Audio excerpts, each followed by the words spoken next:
Hi there and welcome to this month's market update. I hope you're well. I know everyone has a different threshold and risk tolerance with things. However, for myself, it's so nice to start to get back to a different normal the last couple weeks. I have had a couple people this week ask if we are doing in-person showings yet or still just virtual.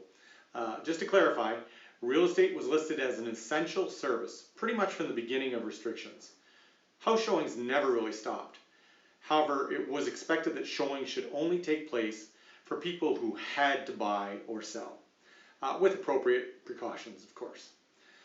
As well, at that point, public open houses were banned, and that ban remains in place to today. Real estate brokerages came up with their own COVID policies for showings, with most requiring, first of all, a COVID questionnaire being filled out prior to showings, stating people should not show if feeling unwell, had recently been out of the country, or knowingly had been in contact with anyone with COVID. As well, there should be no double book showings with multiple parties at the same time. As well, limiting the amount of people in each party to agent and clients, no children. And then limiting the amount of time per showing to just 30 minutes, in and out. As well, they should limit touches to only the agent with expectation of sanitizing after touching anything.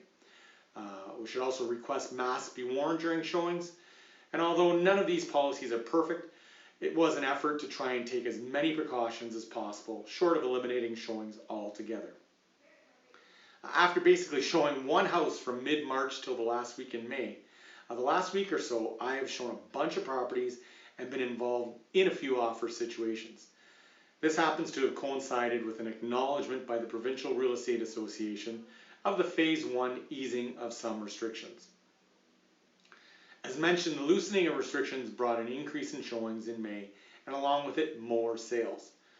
With this, statistically, although May sales were down 40% year over year, we saw they were up 80% compared to April.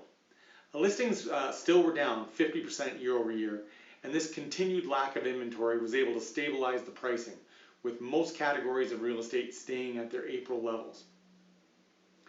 Compared to April, locally, May sales of all categories and types of freehold and condo remained around 568,000.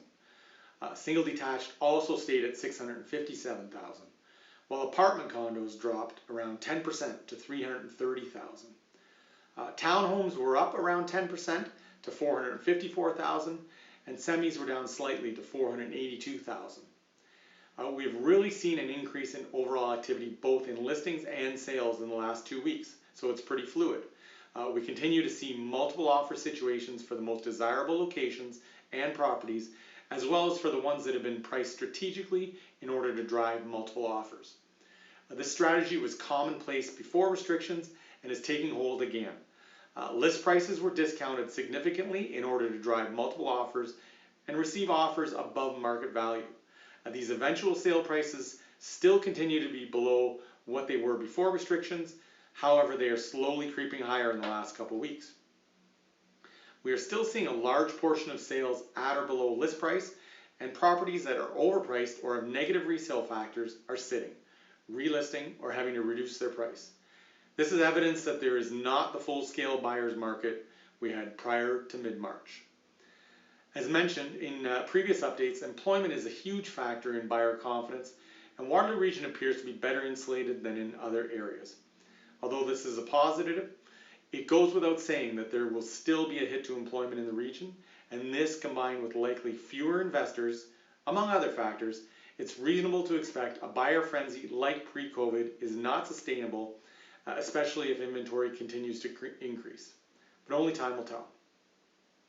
There were a few important announcements from Canada Mortgage and Housing, or CMHC, Canada's leading mortgage insurer. First, they completed a study whereby they expect prices in Canada to fall between 9 and 18% in the next year. However, they admit nobody really knows. They also talked of possibly increasing minimum down payments from 5% to 10% in order to protect buyers from future price drops. But at this point, it hasn't happened. Based on what has been going on, many buyers at this point have not been fazed by these predictions. With interest rates remaining extremely low, the ones who are comfortable with their employment see this as an opportunity to avoid the same all-out craziness that was prior to the market restrictions. We shall see how an apparent slight increase in inventory this month affects things overall.